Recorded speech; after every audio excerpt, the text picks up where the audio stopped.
Buenos días, ¿me escuchan? Buenos días, ingeniero. ¿Cómo estás, Denise? Buenos días. Buenos días con todos. Veamos hoy, miércoles, nuestras clases de ingeniería sismoresistente.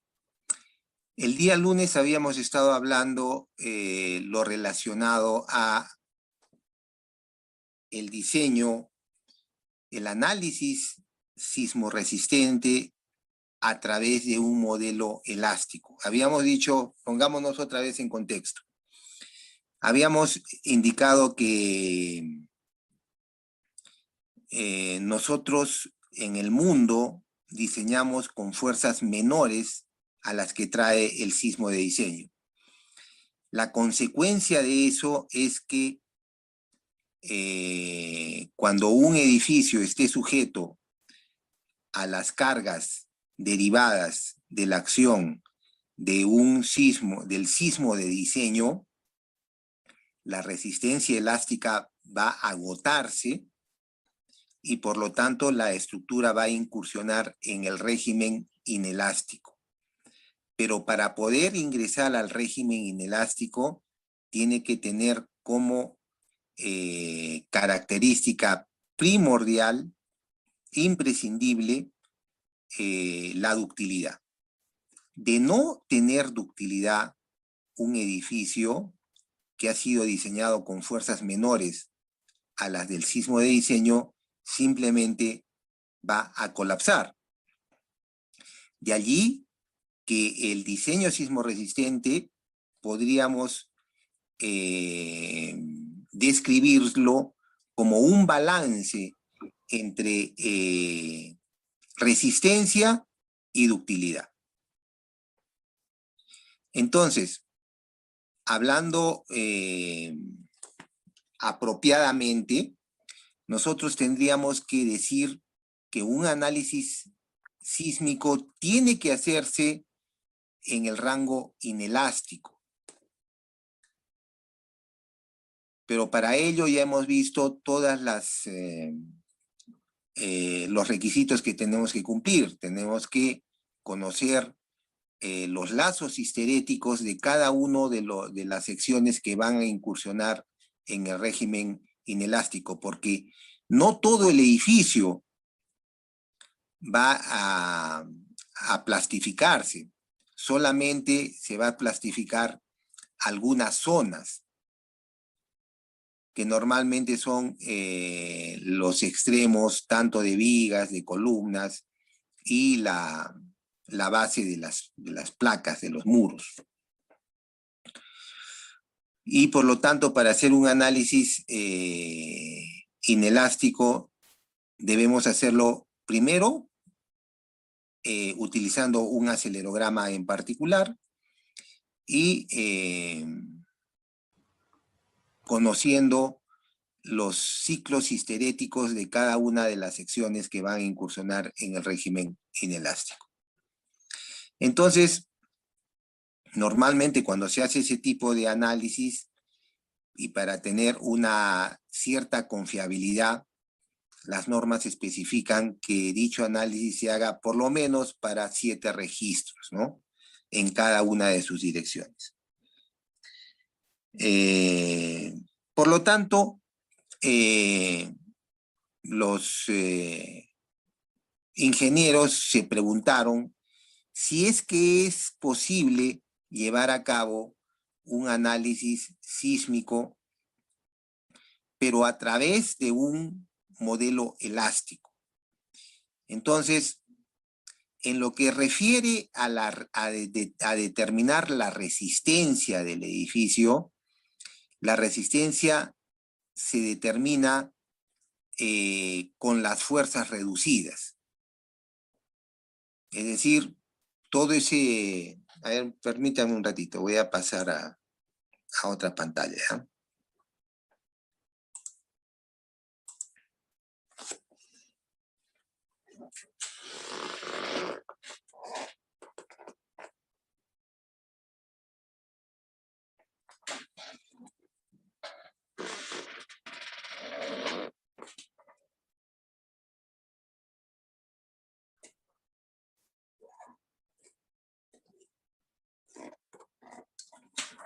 ¿Se ve mi pantalla? Ingeniero, la pizarra. Ok, entonces Ingeniero. teníamos la aceleración del sismo de diseño que era ZUSC y todo esto por G.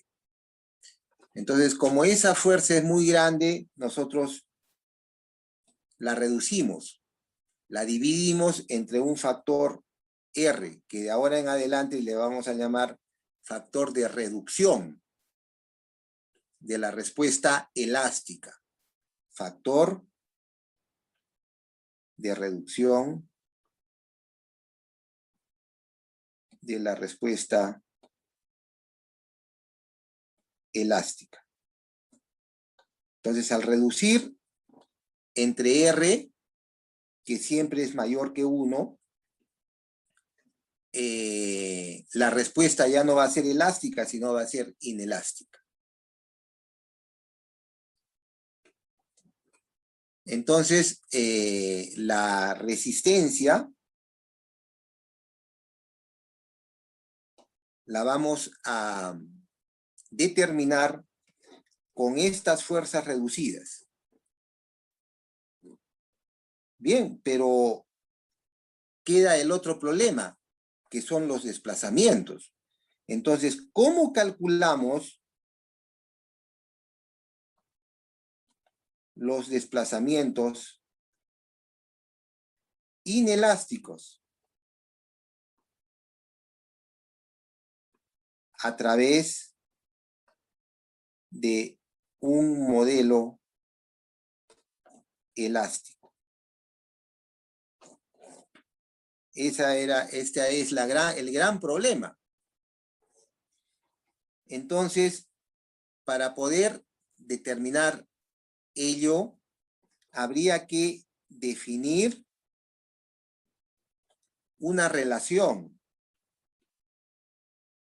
entre los factores de reducción R y los desplazamientos inelásticos.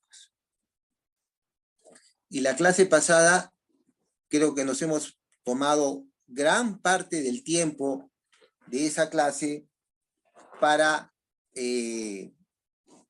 obtener esa relación. ¿Y qué es lo que dice esa relación? Que si yo tengo, por ejemplo, 4 sistemas con el mismo periodo, pero son sistemas que tienen resistencias distintas, resistencias obtenidas con diferentes R's. Una resistencia ha sido dividida entre 2, la otra resistencia ha sido dividida entre 4 y así sucesivamente. ¿Ya? Entonces, a todos ellos se les ha sometido a la acción de un acelerograma y se ha determinado las deformaciones, los desplazamientos máximos.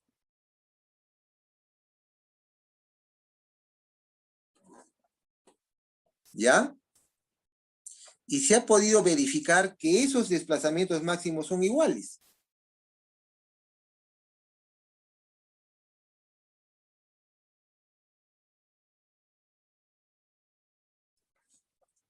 Entonces, ¿qué quiere decir eso? Esto lo voy a llevar a un gráfico.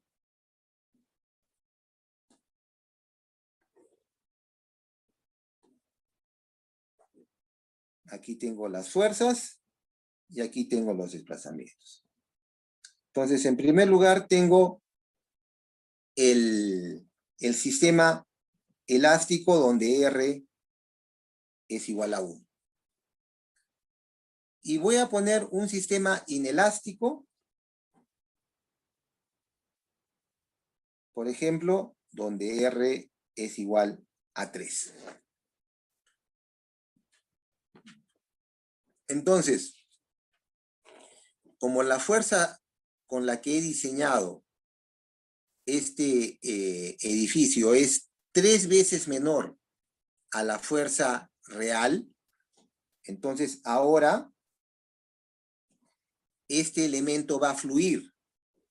Entonces aquí hay una fuerza de fluencia. Esa fuerza de fluencia es igual a esta fuerza elástica dividida entre 3. Entonces, con esa fuerza aplicada a un modelo elástico, obtengo su correspondiente desplazamiento de fluencia.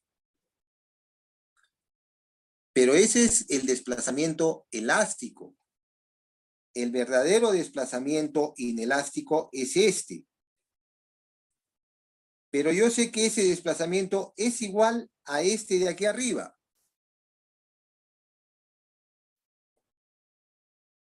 Entonces, ¿cómo puedo llegar de este desplazamiento a este desplazamiento? Multiplicando este desplazamiento justamente por el factor de reducción, 3.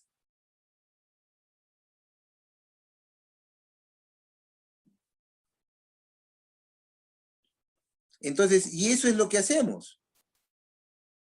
Cuando nosotros hacemos un análisis sísmico con un modelo elástico, lo que hacemos es reducir las fuerzas elásticas entre un factor R. Con esas fuerzas reducidas determinamos la resistencia.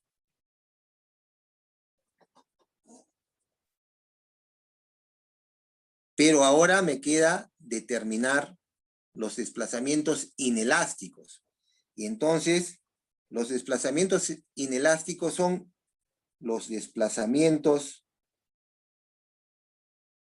elásticos obtenidos con fuerzas reducidas multiplicados por R. Y de esa manera obtengo los desplazamientos inelásticos.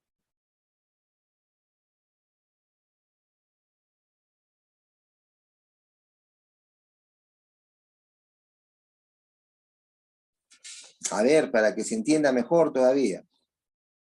Habíamos dicho que la ductilidad es el desplazamiento último entre el desplazamiento de fluencia.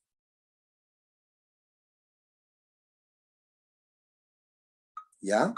Entonces, el desplazamiento de fluencia es igual a la fuerza última entre el factor R.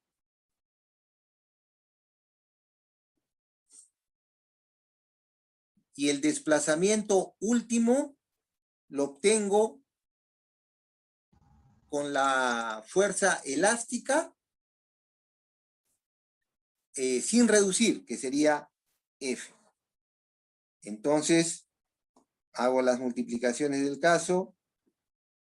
R por F entre F se va y por lo tanto obtengo esta expresión. Que la ductilidad demandada es igual al factor de reducción aplicado. Entonces, ¿qué quiere decir? Que si yo considero un factor de reducción, por ejemplo, de 3, quiere decir que la demanda de ductilidad va a ser también 3.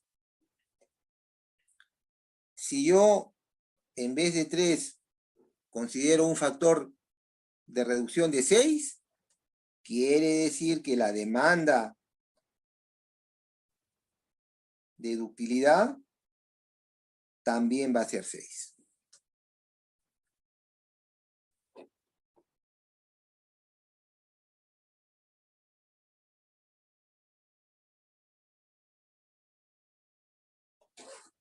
Entonces, yendo a la ecuación del balance de energías, tenemos la energía sísmica. Esto es igual a la energía elástica más la energía histerética. Si yo diseño elásticamente el edificio, la energía histerética es 0. Pero si yo reduzco la fuerza sísmica, por ejemplo, en 2, entonces quiere decir que la energía elástica va a ser solamente la mitad, pero también se va a generar ahora una energía histerética igual al factor de reducción. O sea, sería 2.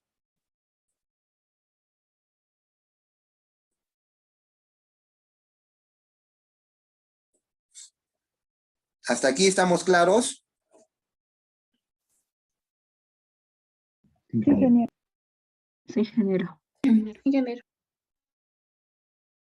Entonces, esa es la manera de poder llevar a cabo un análisis sísmico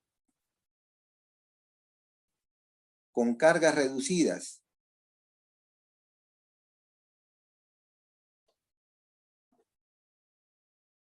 Sobre un modelo elástico.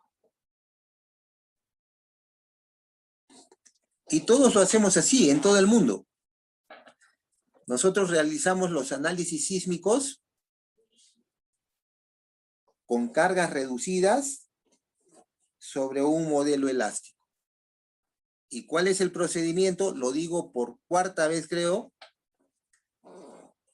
¿Qué es lo que tengo cuando tengo un comportamiento inelástico?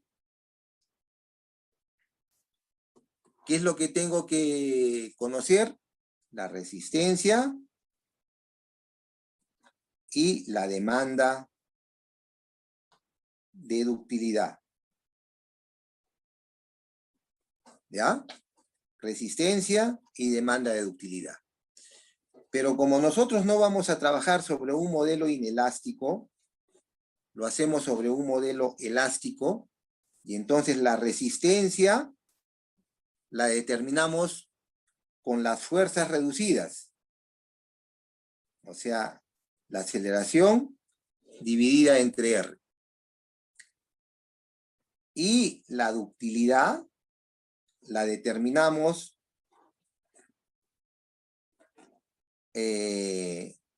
haciendo la relación que hemos dicho hace un ratito, que la demanda de ductilidad es igual al factor de reducción R.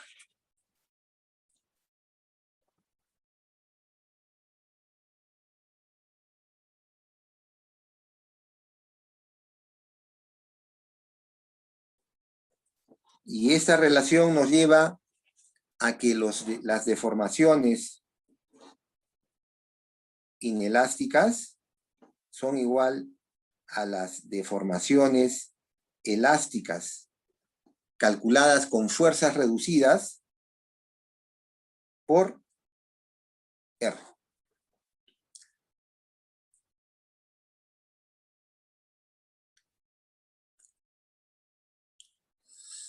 Y ese es el procedimiento que si ustedes revisan, como creo que lo han hecho, revisan la norma peruana de diseño sismo resistente, ese es el procedimiento que nos dan para realizar un análisis sísmico. ¿Cuál es el gran problema que ustedes ven en este procedimiento?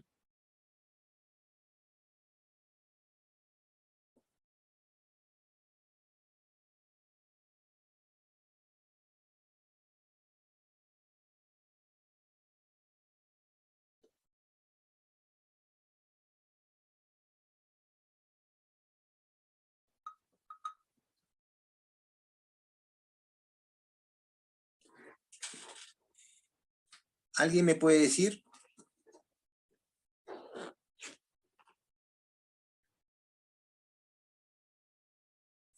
El gran problema es que yo asumo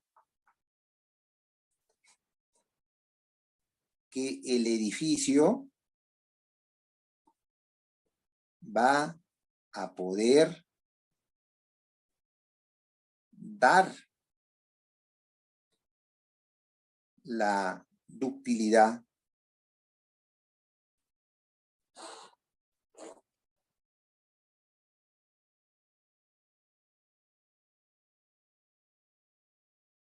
asignada.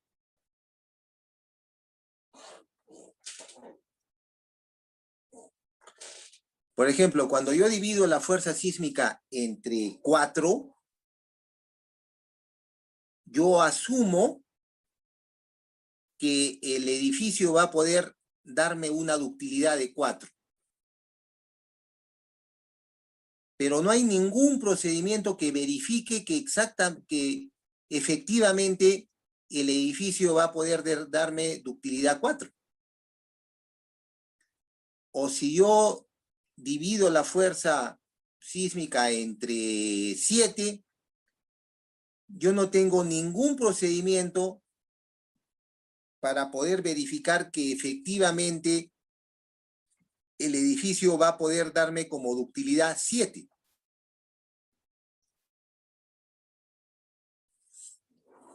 Entonces, ya en la década de los 90 del siglo XX, muchos diseñadores se dieron cuenta de esta situación y plantearon lo que hoy día se conoce como diseño por desempeño.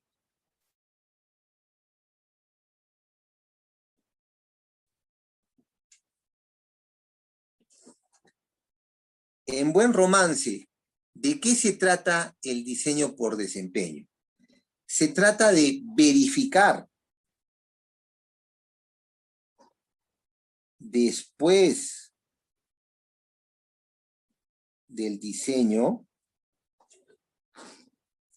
si efectivamente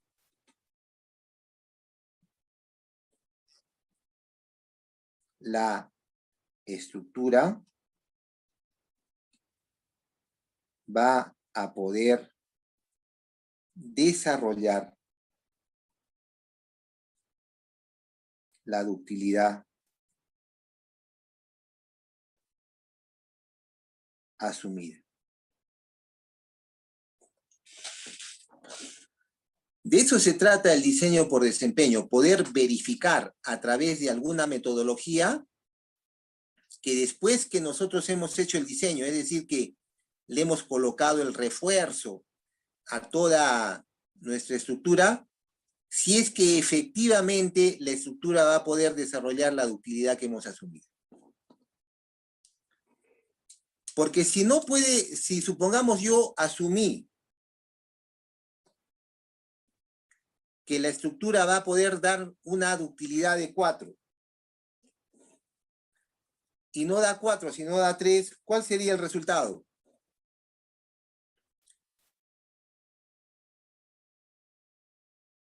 Les pregunto a ustedes. Falla, ingeniero. Colapso.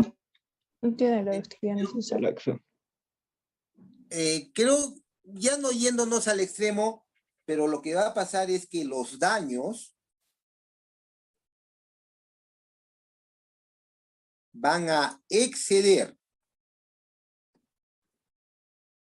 a los admisibles. O sea, los daños reales van a exceder a los daños admisibles.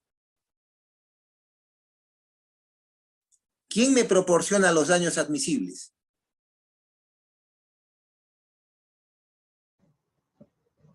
La ductilidad. El material. Las propiedades del material. No. Los desplazamientos. Los desplazamientos o la El análisis filosofía. sísmico. ¿Cómo? La norma, La norma. Olvídense la norma. No estamos El hablando de norma. análisis sismo resistente. Los movimientos sísmicos. La filosofía de diseño sismorresistente. La filosofía de diseño sismorresistente me dice qué es admisible y qué no es.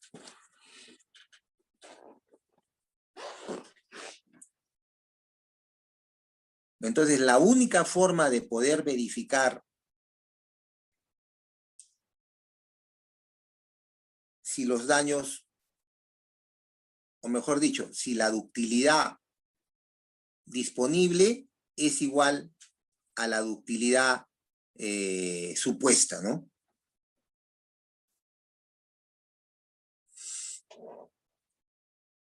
Bien, entonces suena bonito este propósito de poder verificar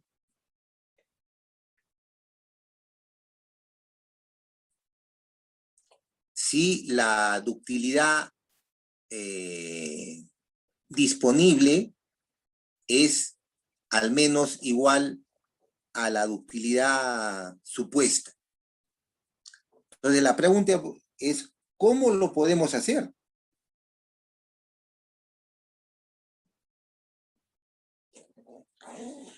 ¿Cómo podemos hacer esa verificación?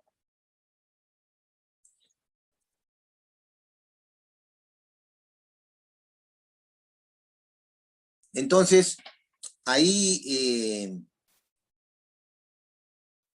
se ha visto lo siguiente. ¿Cómo podemos hacer esto?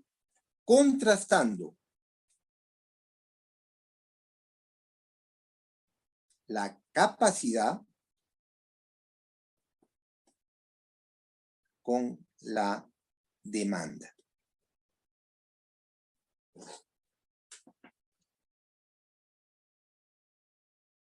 Entonces, la única forma de verificar eso es contrastar la capacidad con la demanda. Entonces, ¿quién es la capacidad?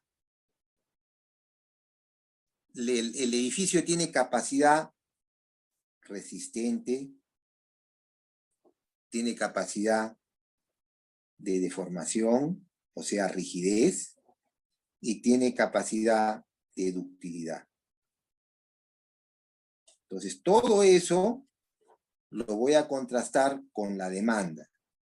¿Y quién es la demanda? Es justamente la fuerza sísmica.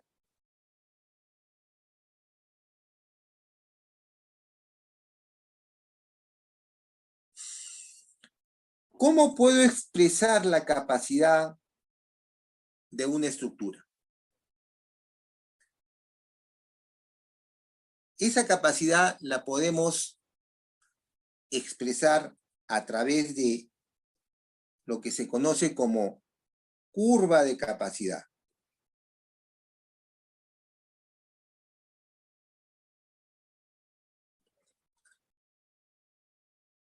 ¿Qué es la curva de capacidad?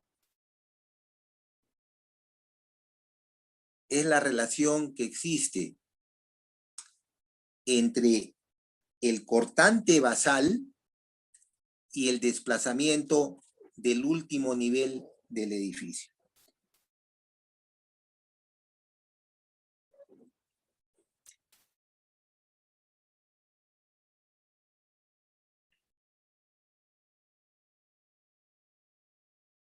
Repito, la curva de capacidad es la relación que existe entre el cortante sísmico basal y el desplazamiento lateral del último nivel.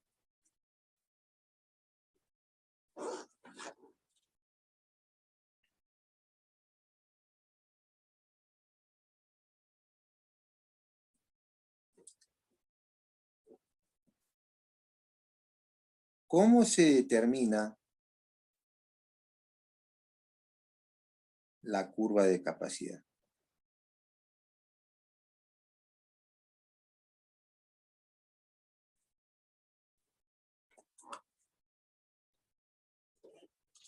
Entonces, para determinar esa curva, ¿Con qué fuerzas determino esa curva? Entonces, normalmente se usan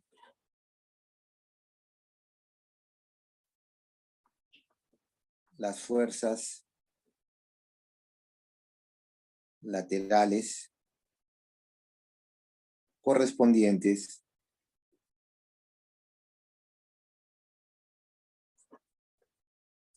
al modo fundamental de vibración en la dirección de análisis.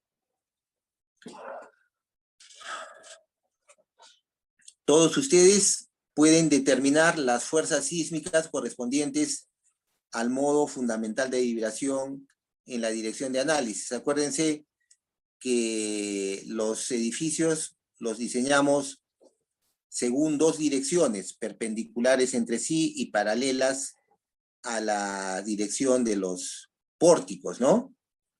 Entonces, si yo tengo un edificio y quiero analizar o quiero determinar su curva de capacidad en la dirección X, entonces veo cuál es el modo fundamental en la dirección X y determino las fuerzas asociadas a ese modo fundamental, y esas son las cargas que yo le aplico al edificio de manera monotónica.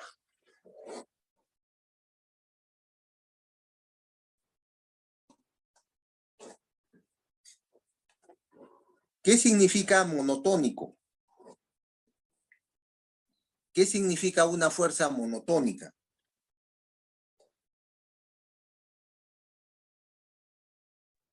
Empieza en cero y va a un punto en el mismo sentido.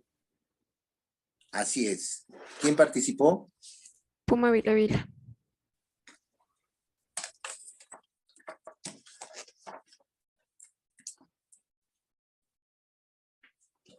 Exactamente, esa es una fuerza monotónica.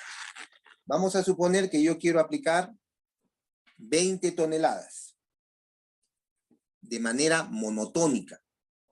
Entonces, las 20 toneladas no las aplico de una sola vez. Entonces, voy yendo de 0 hacia 20 en un tiempo. ¿Ya? Pero la carga mantiene su sentido. Entonces, es como cuando uno empuja algo. Va empujando de poco en poco, desde una carga cero hasta una carga final, que en este caso sería 20 toneladas. Entonces, si yo quisiera expresar esa carga monotónica a través de un gráfico, tendría que decir que ese gráfico es así.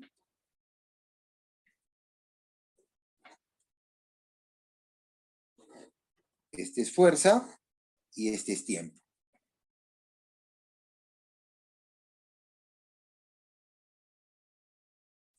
Entonces, yo tengo mi edificio, le he realizado el análisis modal espectral y he determinado las cargas correspondientes al modo fundamental.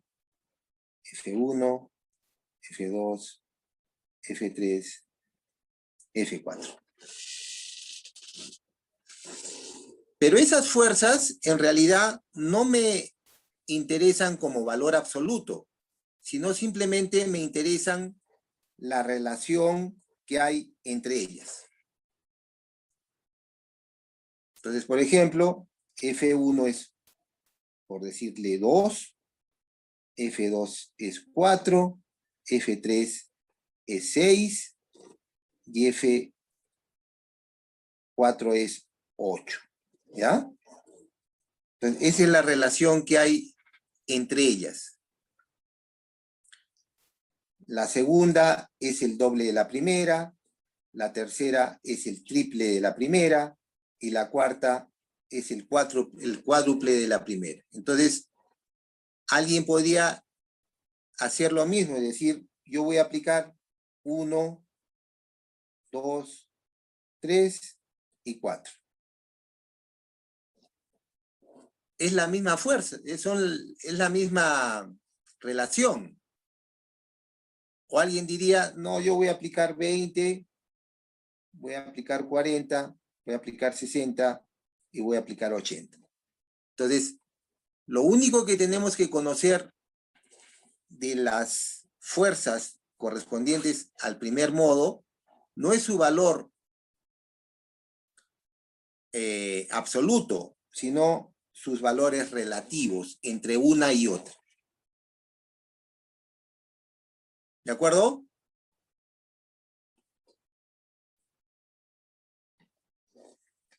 ¿Qué más necesitamos conocer para poder determinar la curva de capacidad?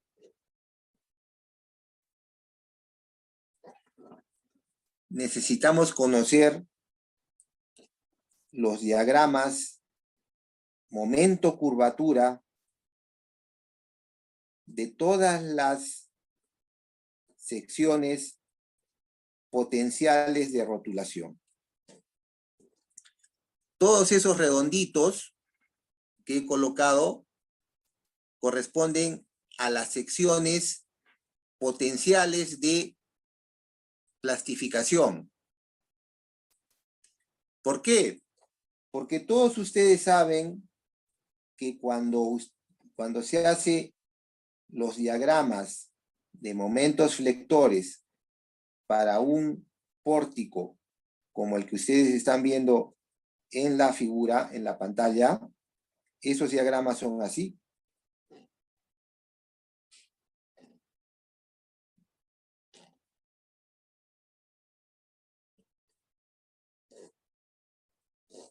Esos son los diagramas de momentos flectores típicos. Entonces, ¿dónde se van a producir las rótulas plásticas? En la zona de momentos máximos. Justamente son en los extremos. Entonces, yo necesito conocer la curva momento curvatura de cada una de esas zonas. Momento curvatura.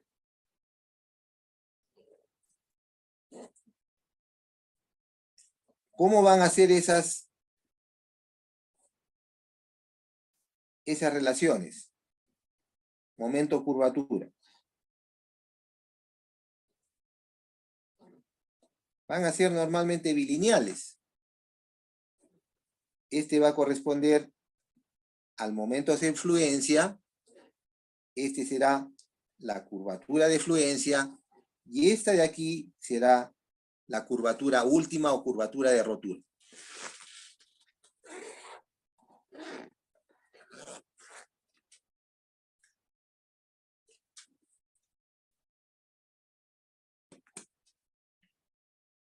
Entonces, como ustedes pueden ver, para poder determinar la curva de capacidad,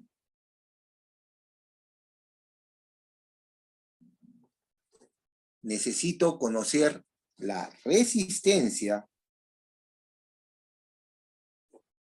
de todas las secciones.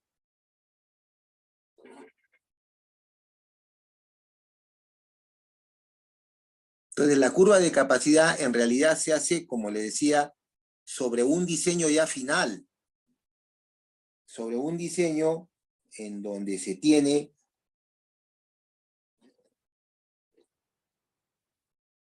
vamos a suponer, ahí está el pórtico, y ya se sabe qué refuerzo tiene.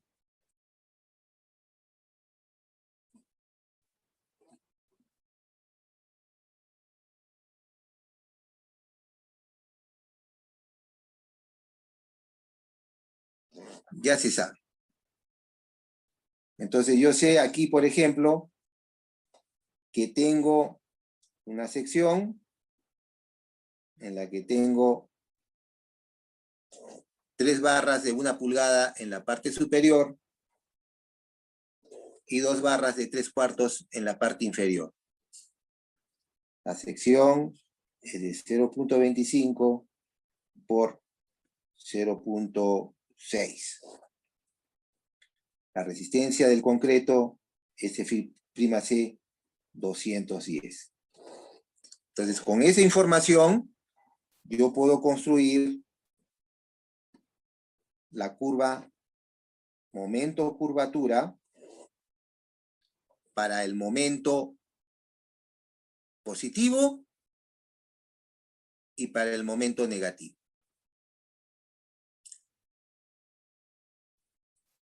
Que va a ser, como les decía, así, ¿no?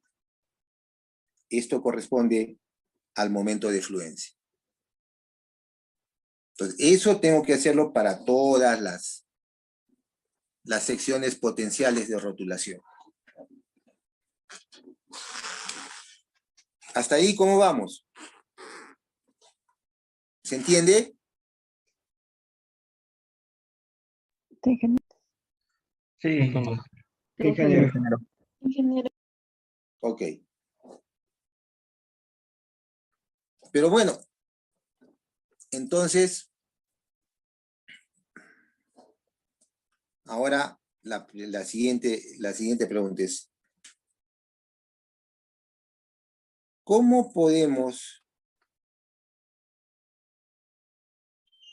llevar a cabo un análisis inelástico de primer orden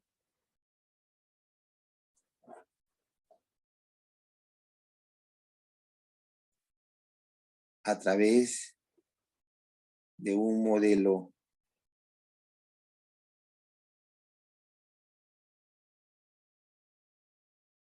elástico?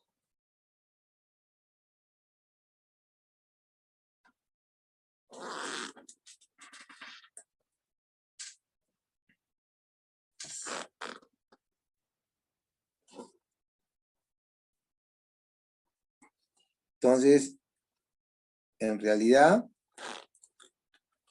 un análisis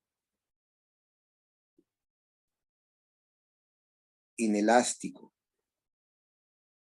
de primer orden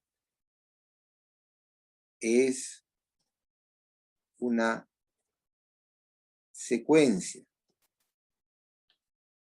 de análisis elásticos efectuados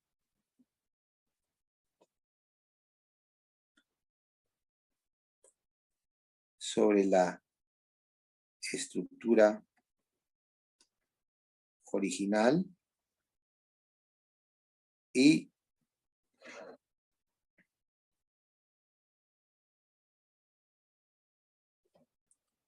posteriormente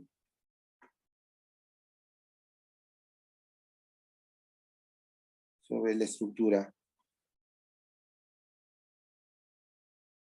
modificada por la aparición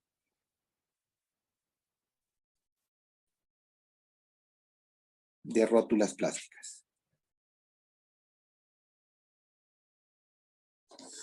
Entonces, un análisis inelástico de primer orden es una secuencia de análisis elásticos efectuados sobre la estructura original y posteriormente sobre la estructura modificada por la aparición de rótulas plásticas. ¿Qué quiere decir esto?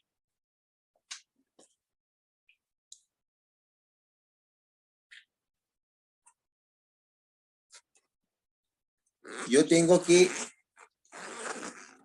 determinar la curva de capacidad de ese pórtico que puede representar a una estructura. Entonces, ¿qué conozco? Conozco en cada una de estas zonas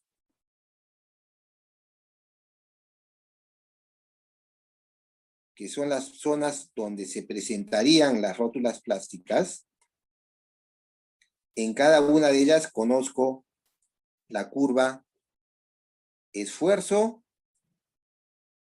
momento curvatura. Ese es el momento de fluencia.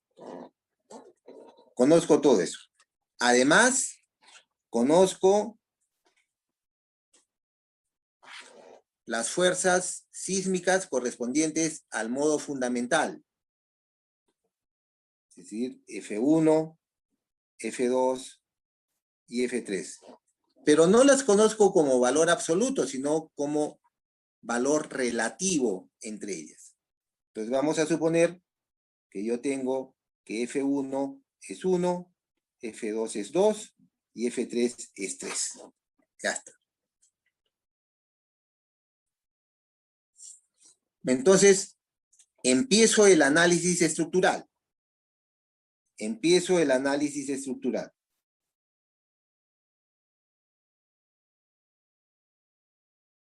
Ahí está la estructura. Mejor.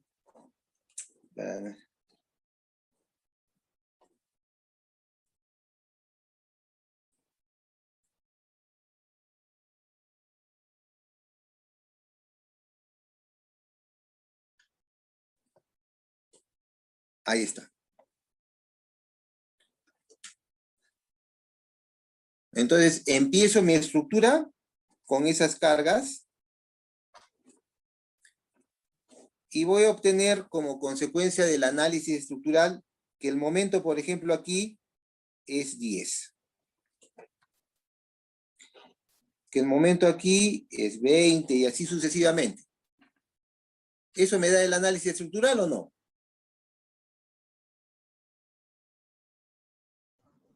Sí. Sí. Ya. Entonces, comparo lo que me está dando, el momento que me está dando el análisis estructural con el momento de fluencia.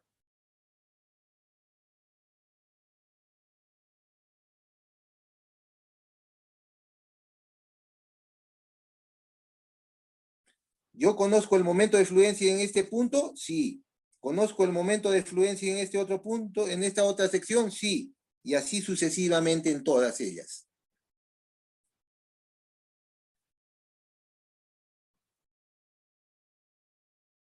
Entonces, verifico el momento del análisis con el momento de fluencia de cada una de las secciones potenciales de rotulación. Donde se presente el menor valor, allí se va a producir la primera rótula.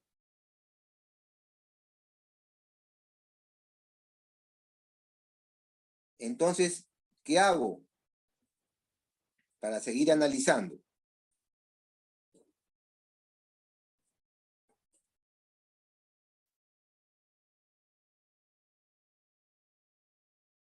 Entonces, vamos a suponer que la primera rótula se generó allí. Le coloco la rótula. Y otra vez realizo el análisis. Pero ya aquí hay rótula. Entonces, vuelvo a obtener los resultados del análisis. En cada uno de estos extremos voy a encontrar un momento del análisis. Vamos a ver aquí. Ahí sale un momento del análisis que estoy realizando. Entonces, vuelvo a determinar la relación momento de análisis entre momento de fluencia en todas las secciones potenciales de rotulación. Donde se produzca el menor valor, allí se va a producir la segunda rótula.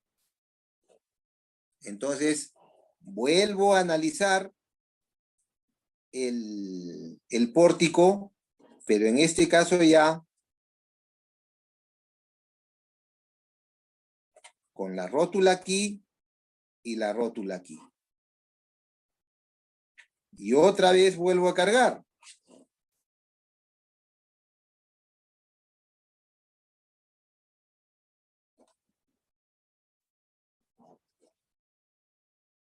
Otra vez vuelvo a cargar y vuelvo a hacer el mismo procedimiento. Esto lo tendré que hacer hasta que se genere un mecanismo inestable, ¿no? Hasta que se produzcan tantas rótulas que hagan de esta estructura un sistema inestable.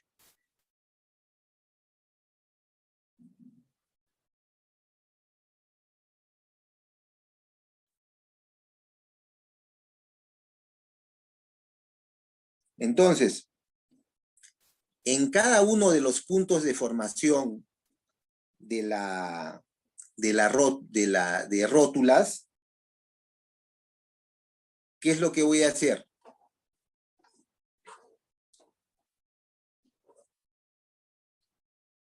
A ver, volvamos ya para que se entienda bien. Vamos a colocarnos cuando se produjo la primera rótula.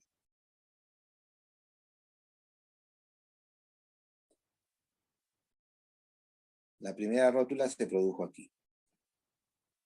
Entonces, eso se produjo porque he comparado la relación momento del análisis entre el momento de fluencia.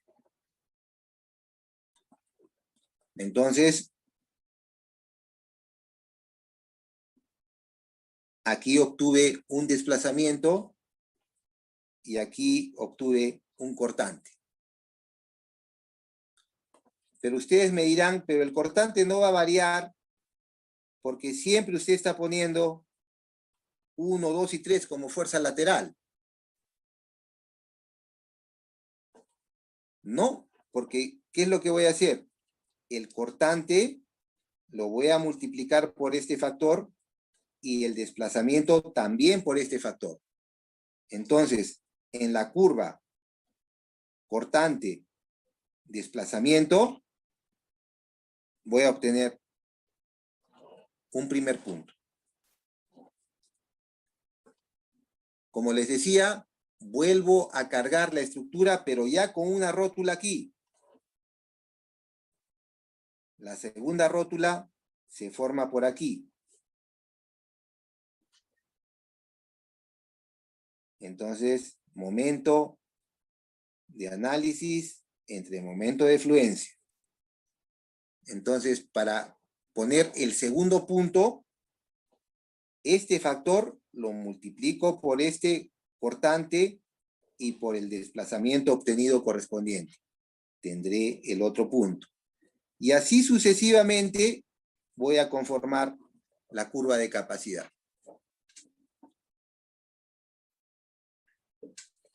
¿Se entendió?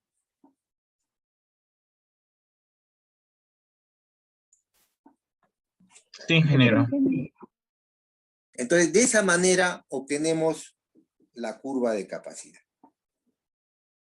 Ingeniero, Sí, al decir la menor relación, ¿quiere decir que tiene que ser valores menores a 1? no, no, no, no. O sea, a ver.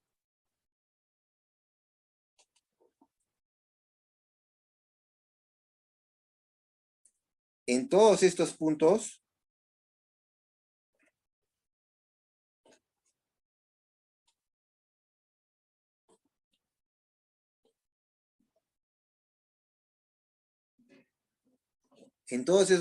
tú tienes la relación momento-curvatura. En otras palabras, tienes el momento de fluencia.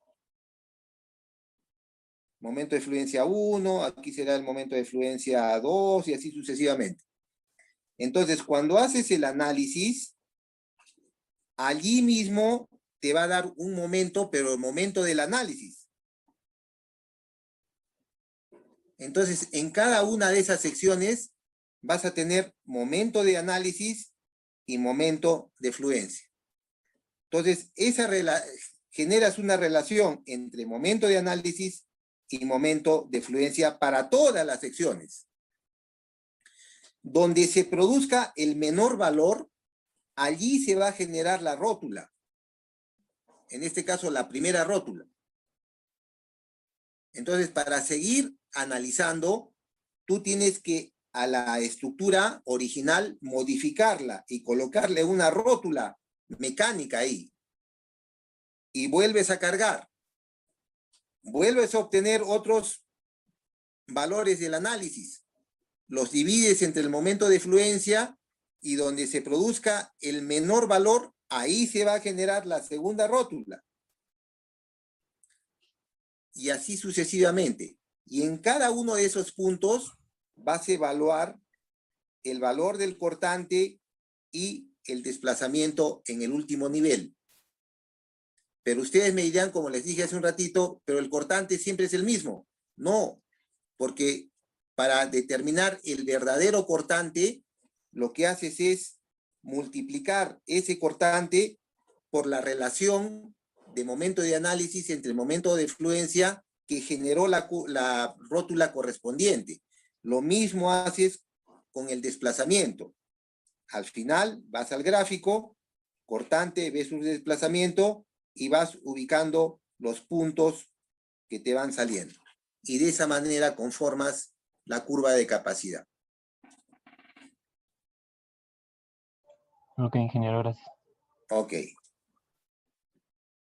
¿Quién participó? Cárdenas Condor, ingeniero.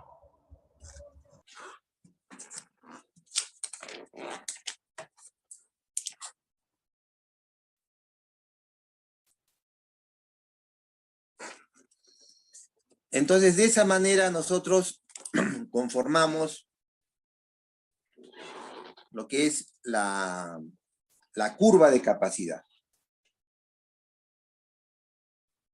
Entonces, como ven, la curva de capacidad está en términos de cortante y desplazamiento.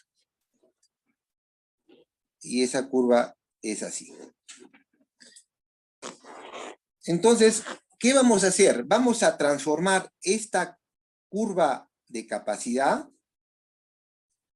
en lo que se denomina espectro de capacidad. Simplemente es un cambio de variable. En vez de cortante, vamos a poner aceleración espectral. Y en vez de desplazamiento, vamos a colocar desplazamiento espectral. Entonces, al final vamos a tener en realidad la misma curva, pero referida a la aceleración espectral y al desplazamiento espectral. Simplemente, repito, es un cambio de variables. Vamos a reemplazar B por la aceleración espectral y vamos a reemplazar D por el desplazamiento espectral. ¿Cómo hacemos ese cambio? A través de estas ecuaciones.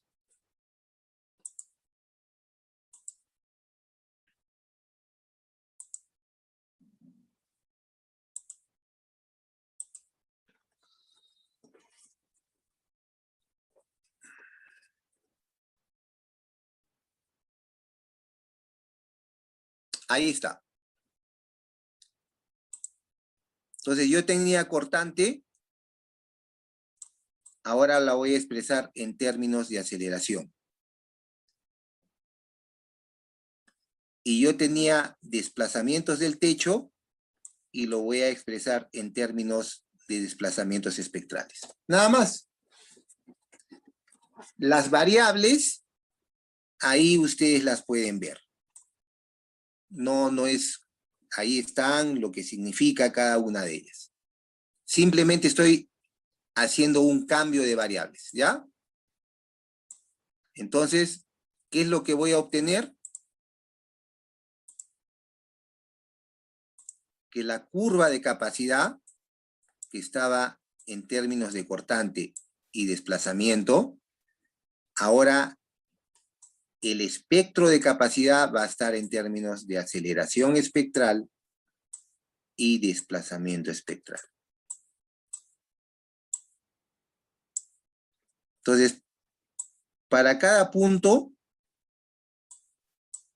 hago esta transformación y obtengo un punto, pero que ya está en términos de aceleración y desplazamiento espectral. Para el siguiente punto, lo mismo, hago la transformación y obtengo el mismo punto, pero en términos de aceleración y desplazamiento. Y al final voy a tener una curva muy similar a la de capacidad, pero a esta se le va a llamar espectro de capacidad.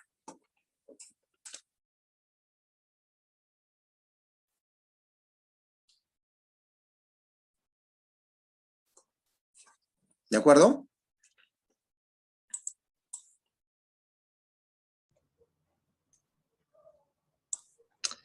Entonces, ya tengo la curva de capacidad.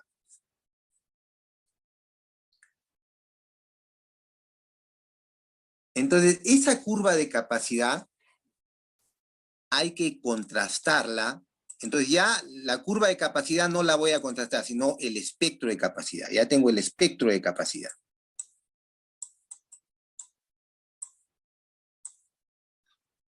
O antes de eso, ya a ver.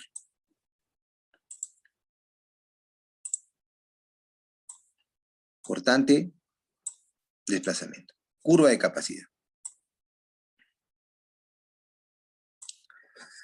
Entonces, ¿qué información me da esta curva de capacidad? Me da mucha información, porque me está diciendo cuánto resiste lateralmente, por ejemplo, mi estructura. Esta es la capacidad de carga lateral de mi estructura.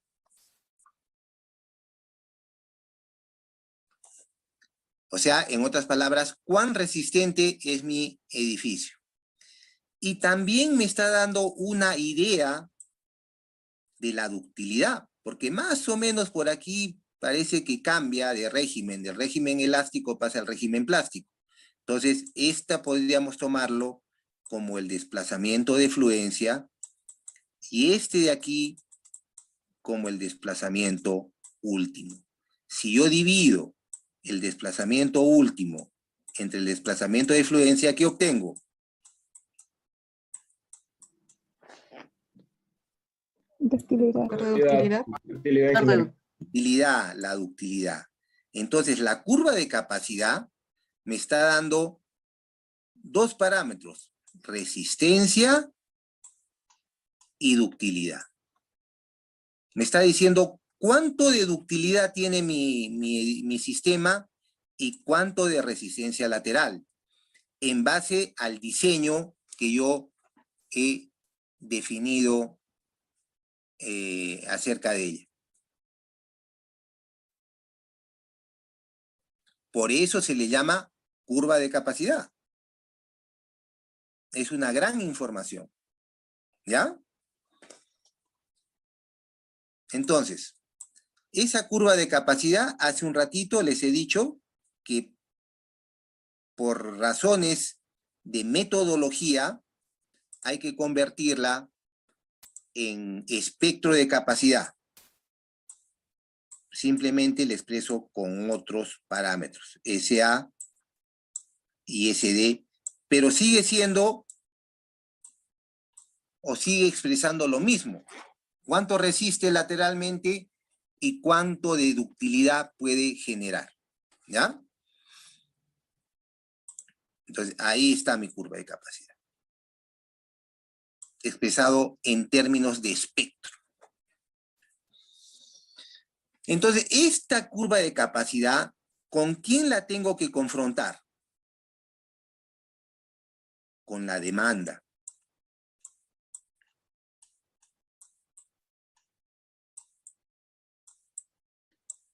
¿Quién genera la demanda?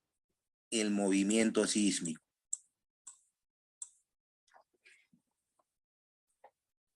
Entonces, para el análisis modal espectral, la demanda sísmica, ¿en qué términos se da? En términos del espectro de diseño. ¿Se acuerdan del espectro de diseño que era SA versus quién?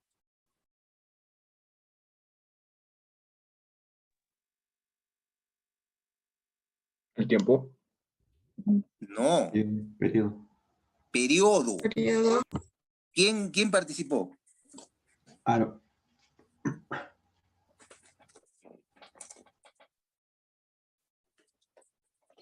Deben tener las cosas claras, mis estimados jóvenes.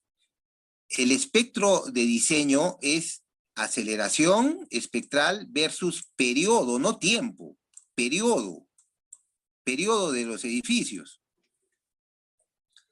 ¿Qué forma tiene? Tiene esa forma, ¿sí? Entonces, lo que yo tengo que hacer es contrastar esta demanda con esta capacidad. Entonces, los voy a enfrentar.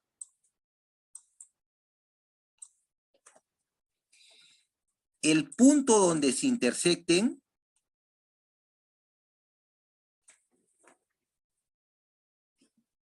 es calificado como punto de desempeño. No me hagan escribir, ¿ya? Punto de desempeño se llama eso. ¿Cómo yo sé? Bueno, ¿y cuántas demandas existen? La metodología planteada por el ATC 40 dice que debemos de confrontar la capacidad para 3 niveles de demanda. Sismos moderados, el sismo de diseño y el sismo máximo. ¿Cómo determino cada uno de esos niveles? El sismo de diseño ya todos ustedes lo conocen. El sismo moderado es el 50% de la aceleración del sismo de diseño, que equivale a un periodo de retorno de 50 años. Y el sismo máximo es igual a 150% de la aceleración del sismo de diseño, que equivale a un sismo de periodo de retorno 1000 años. Entonces, para esos 3 sismos, nosotros debemos de verificar el desempeño.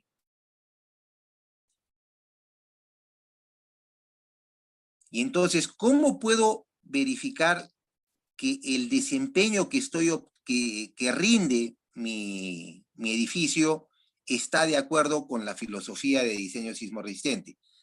Al bajar aquí, voy a obtener un desplazamiento. Entonces, en base a ese desplazamiento, yo puedo saber si el desempeño de mi edificio es el adecuado.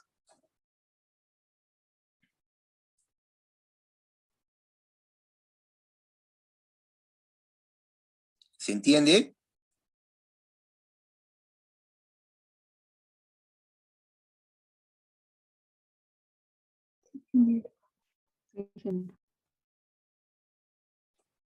Los demás, Sí.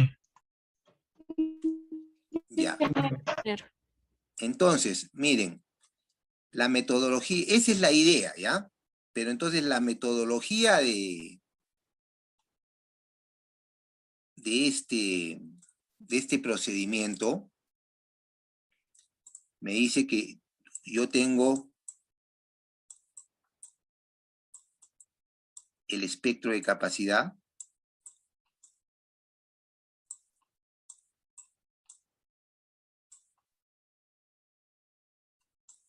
Ahí está. Y me dice que debo de expresar este espectro de capacidad en un formato bilineal. O sea, esto lo tengo que convertir en un formato bilineal.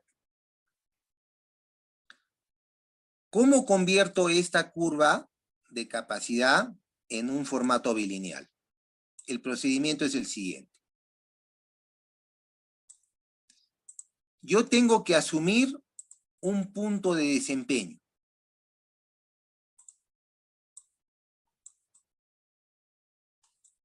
Vuelvo a poner la curva, el espectro de capacidad.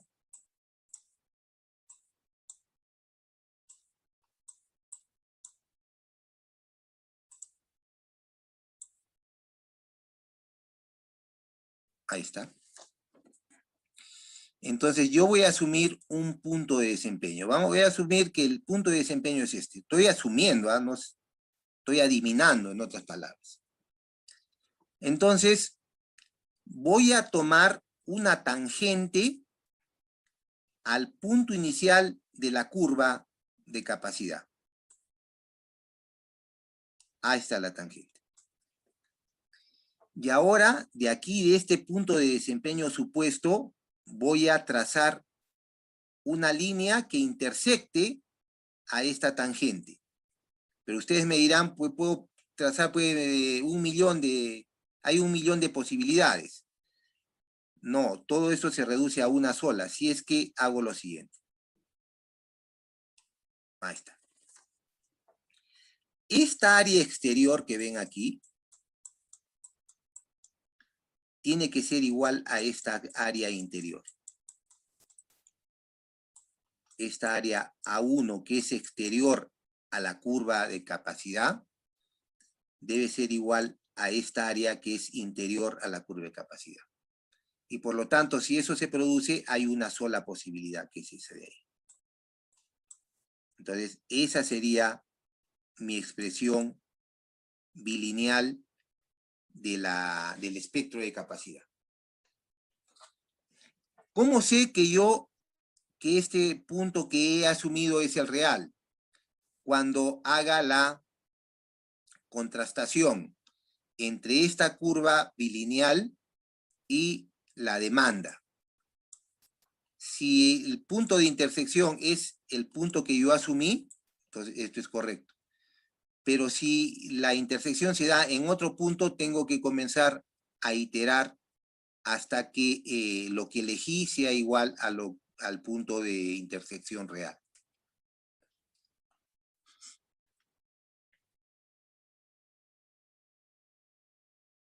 Y una vez que se produzca eso, yo simplemente bajo, veo la del desplazamiento y lo comparo con el desplazamiento que debe ser.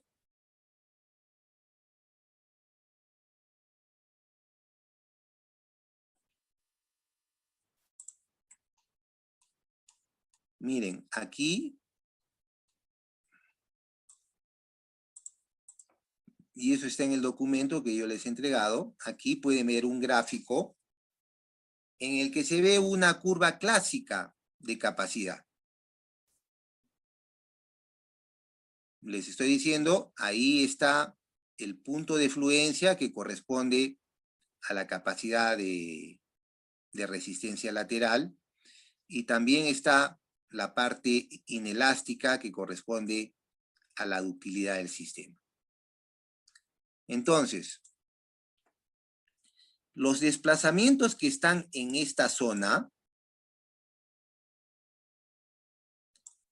corresponden a un daño que le llamamos operacional. ¿Qué significa operacional? Significa que se ha roto una ventana, que se ha rajado un estuque, simplemente cosas muy pequeñas que no restringen el uso del edificio. Pasa el terremoto, simplemente se han roto algunas ventanas, se han roto algunos tabiques, algún estuque se ha caído, pero podemos seguir utilizando el edificio. Si vamos más allá en la deformación, estamos por aquí, estamos en una zona que se le llama resguardo de vida. ¿Qué significa eso? Significa que ya varias zonas se han rotulado. Hay rótulas plásticas en vigas, algunas rótulas plásticas en columnas, pero el edificio está totalmente estable. Lo más probable es que ya no se pueda seguir utilizando el edificio, pero la seguridad de la vida de los ocupantes está asegurada. Por eso se le llama resguardo de vida. Si el desplazamiento va más allá, ya entramos en una zona próxima al colapso. Quiere decir que ya el edificio es inestable. No se ha caído, pero en cualquier momento puede caerse. Y si lo deformamos más allá todavía, ya estamos en colapso, ¿no? Entonces, no podemos entrar al colapso. De acuerdo a la norma, a la filosofía de diseño sismorresistente, no puede colapsar un edificio. ¿Cuál es lo máximo que podemos permitir? Un cercano al colapso, ¿no? Entonces, cuando nosotros realizamos la contrastación entre esta capacidad y la demanda, entonces, y la demanda les he dicho que estamos en 3 niveles, entonces supongamos que contrastamos y esta es la demanda. Ahí está el punto de desempeño. ¿En qué zona estoy? En la zona operacional. Eso quiere decir que, ¿para qué sismo debería yo estar en zona operacional? En un sismo moderado. En un sismo moderado puede romperse una ventana, alguna cosita de... Acuérdense que las aceleraciones correspondientes a los sismos moderados están más o menos al orden del 50% del sismo de diseño. Para el Perú quiere decir que más o menos están en 0.2 G. ¿Saben cuánto fue la aceleración del sismo del 2001? Estuvo más o menos en 0.15, 0.17. Y miren todo lo que hizo, ¿ah? Entonces, hasta 0.2, el edificio debe estar operacional. Vamos a ir al sismo de diseño.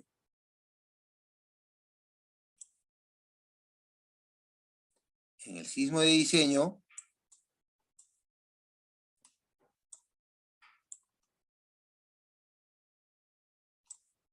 para que sea adecuadamente, debo estar en la zona de resguardo de vida. Y para el sismo máximo, que corresponde al sismo de 1000 años, yo debo estar en la zona cercana al colapso. Pero, por ejemplo, si yo al momento de hacer contrastar la demanda con la capacidad, encuentro que al momento de intersectar la demanda de un sismo moderado, ese punto de desempeño está aquí, es decir, en la zona de resguardo de vida, o sea que los daños pues son excesivos para el nivel de sismo. O lo mismo, si yo a la hora de intersectar la capacidad con el sismo de diseño, su desempeño está por aquí, es decir, cercano al colapso, también o sea, los daños están fuera de lo que dice la filosofía de diseño sismorresistente. Entonces, para eso sirve. ¿Se dan cuenta?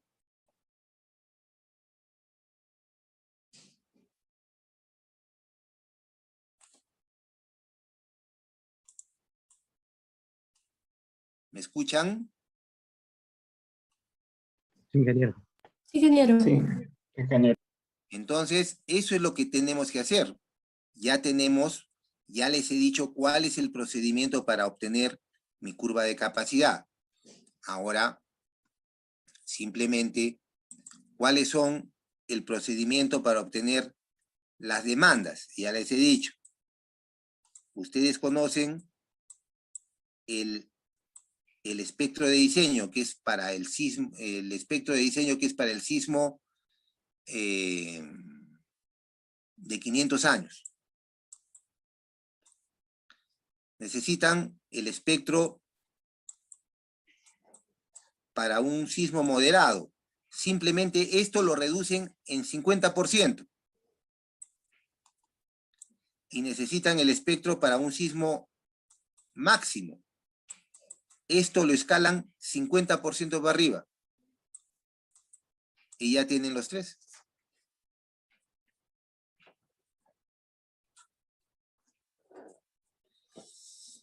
Ahora, ¿qué pasa?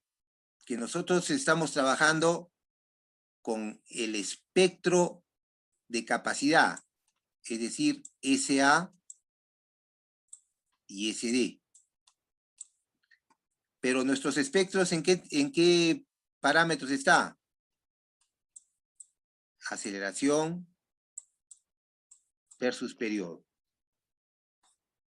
Entonces, simplemente hay que cambiar este periodo por desplazamiento espectral.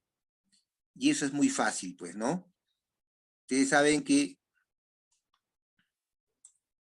SA es igual a omega cuadrado por SD. Entonces, SD es igual a 1 entre omega cuadrado por SA. Omega cuadrado, ¿a qué es igual?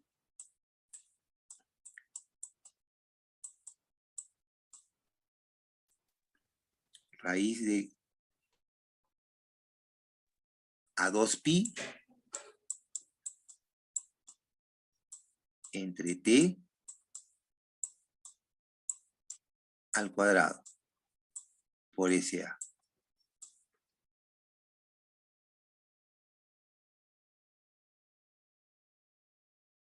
Entonces esto vamos a multiplicarlo. No, esto es SD, ¿no? Esto es SD. Sería t cuadrado por 4pi cuadrado por SA es igual a SD.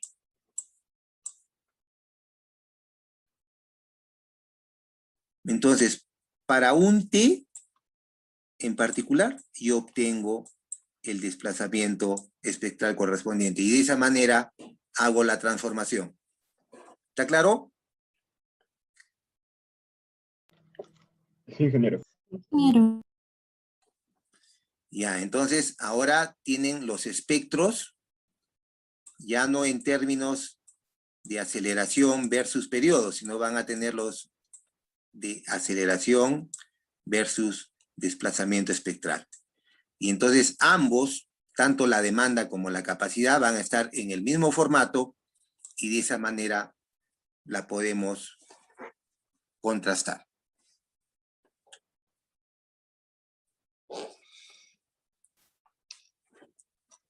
Pero ¿qué pasa?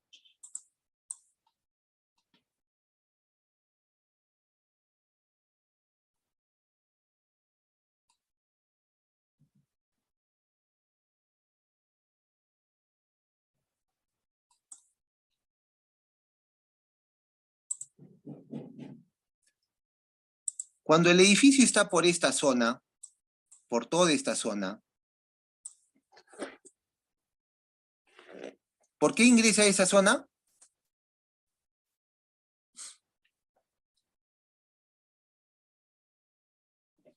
Tiene un comportamiento inelástico. Inelástico. Porque está en un comportamiento inelástico. ¿Cómo ingresa al comportamiento inelástico? ¿Por qué? Porque la demanda Superando su supera capacidad. Ya, pero ¿cómo lo hace? ¿A través de qué? ¿Qué ha cambiado en la estructura para que tú me digas que está en el comportamiento inelástico? hay rótulas plásticas. Así es. ¿Quién intervino? Cárdenas López.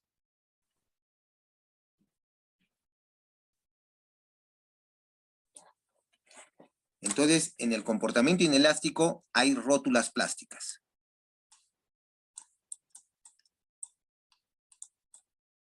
¿Qué pasa con las rótulas plásticas? ¿Qué se produce en las rótulas plásticas?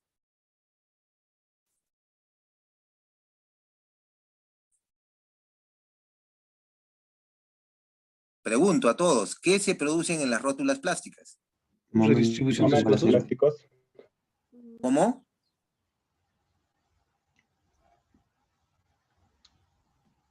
Tiene que ver con la energía. ¿Qué pasa por ahí? Se libera. Así es. ¿Quién contestó?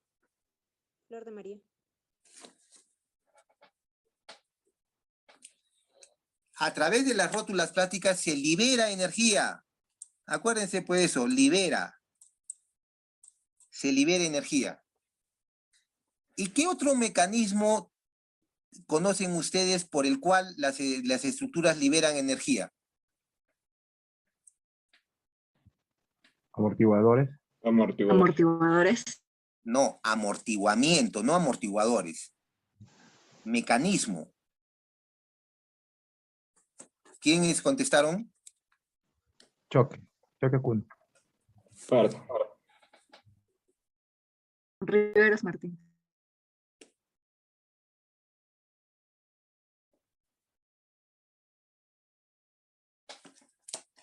El otro mecanismo que nosotros conocemos por el cual se libera energía es el amortiguamiento. Entonces, ¿cómo podemos representar esa energía liberada que se está liberando a través de las rótulas? Podemos representarla a través de amortiguamiento. Entonces, ¿qué quiere decir?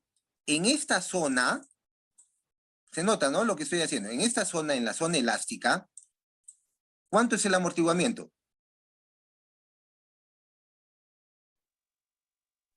5%. Y en esta zona, ¿cuánto será?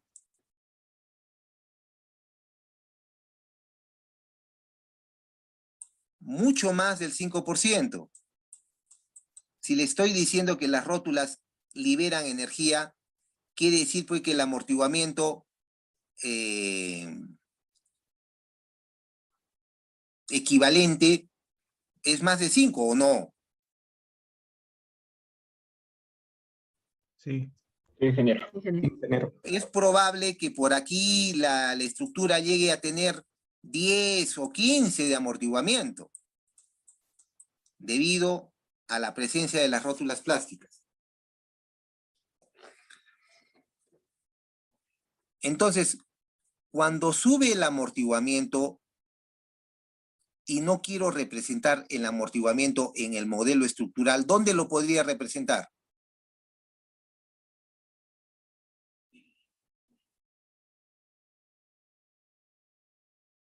Esa fue una pregunta del examen. En el espectro. Espectro. En el espectro. En el espectro. ¿Quién participó? Maquerwa Flores. Maquerwa. Riveros Martín. Suca, ingeniero. Pardo. He apuntado más Suglia, Flor. Carla Mamani. Riveros Martín. Riveros Martínez. Pardo. Ingeniero. Pardo, ya está. Ok. Claro, en el espectro. Entonces, tenemos que reducir el espectro, que está hecho con 5%, reducirlo para tener en consideración la energía que se está liberando a través de las rótulas plásticas. ¿Ya? Y entonces hay todo un procedimiento que lo pueden ver ustedes en el documento que les he alcanzado. A ver.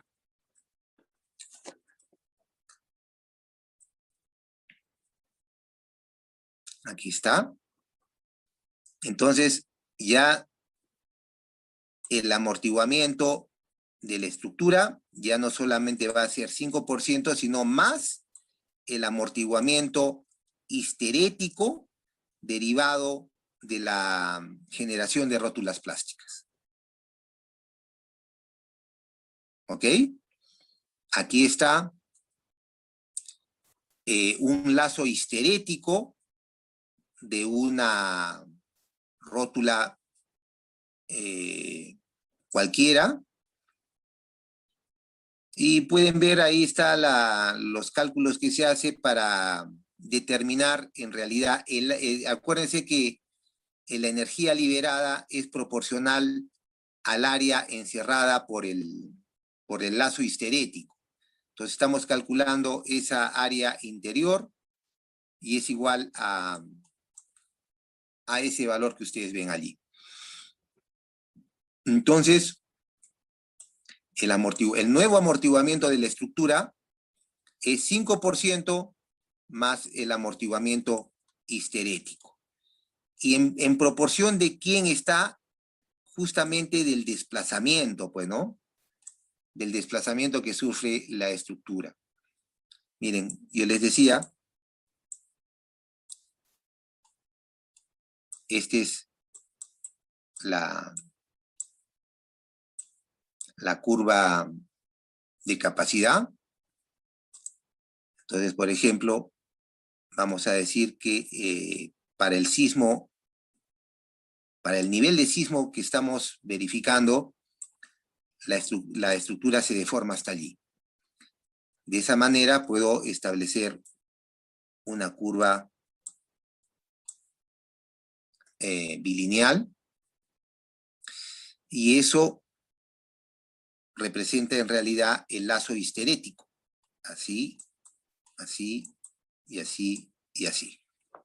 Entonces, todo lo que está encerrado por este lazo histerético es lo que libera la energía, la estructura como energía. Entonces, ¿cómo calculo en función de quién va a estar esta área de este punto, que tiene coordenadas abscisas, es de TPI, ordenadas API. Por eso es de que aquí ven esas ordenadas, ¿ya? DPI, API. Y estas DY y AY corresponden al punto de fluencia. Entonces, esta sería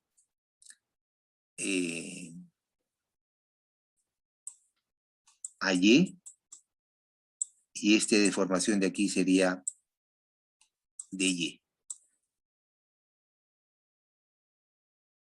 Entonces, simplemente es eso, y aquí se reemplaza.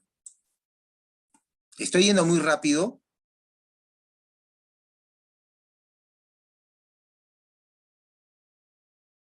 Bien.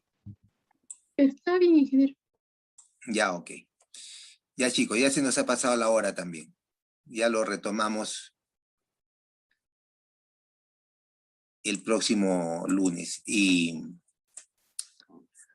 el próximo lunes, Denise, me haces acordar para hablar sobre el trabajo capstone, cómo van, ¿ya? Y tenemos que ponernos de acuerdo, ya falta muy poco para terminar el semestre, cómo vamos a hacer las presentaciones, todas esas cosas, ¿ya? Me haces acordar. Bien, ingeniero. Yo le aviso la Ya. próxima vez. Gracias. Si puedes tomar asistencia, por favor. Sí, ingeniero. Aguilar Anco. Aguilar Anco. Aleo Lazábal. Aleo Lazábal.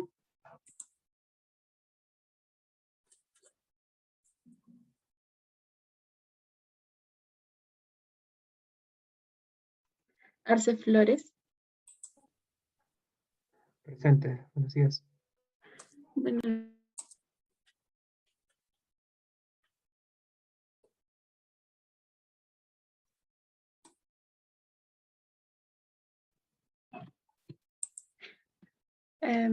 Arias Nina.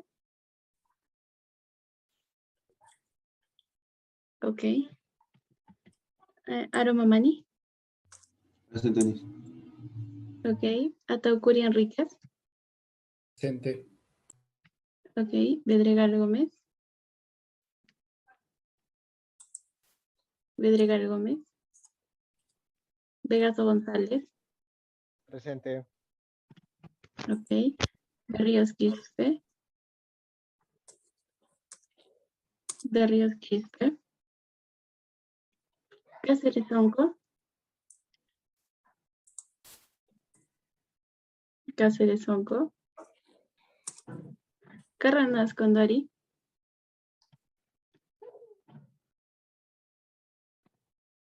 Cárdenas Condori. Cárdenas López. Presente. Ok. Cayo Copuma. Presente. Ok. Casamamani. Presente. Ok. Cerca Carlos. Presente. Ok. Choque Cuno. Presente. Ok. Córdoba Cuno. Ok. Díaz Cuba. Presente. Ok. Díaz Vitorino. Presente, buenas tardes. Buenas tardes. Wilca Puma. Presente, buenas tardes. Buenas tardes. Lima Quispe. Ok. Mamaña Aguilar. Buenas tardes, Denise, presente. Ok. Mamani Chiquepata. Buenas tardes. Presente. Ok. Maquerua Flores. Presente, Denis. Buenas tardes. Buenas tardes. Maita Pinto. Ok. Mendoza Pasa. Presente, buenas tardes, Denise. Buenas tardes. Pardo Jo. Presente, buenas tardes. Buenas tardes. Parillo Mamani. Presente. Ok. Peñalba Curitumay. Presente, buenas tardes. Buenas tardes. Puma Vila Vila. Presente, buenas tardes. Buenas tardes. Purizaca Benavente. Presente. Ok. Quispe Guamaní. Quispe Guamaní. Quispe Sánchez. Presente. Ok. Ramos Vilca. Ok. Rivas del Tramé. Ok. Riveros Martínez. Presente. Ok. Rojas Zonco. Presente. Ok. Zarco Cucho.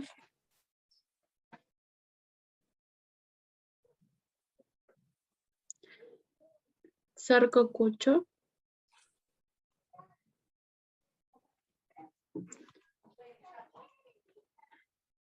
Zarco Puma.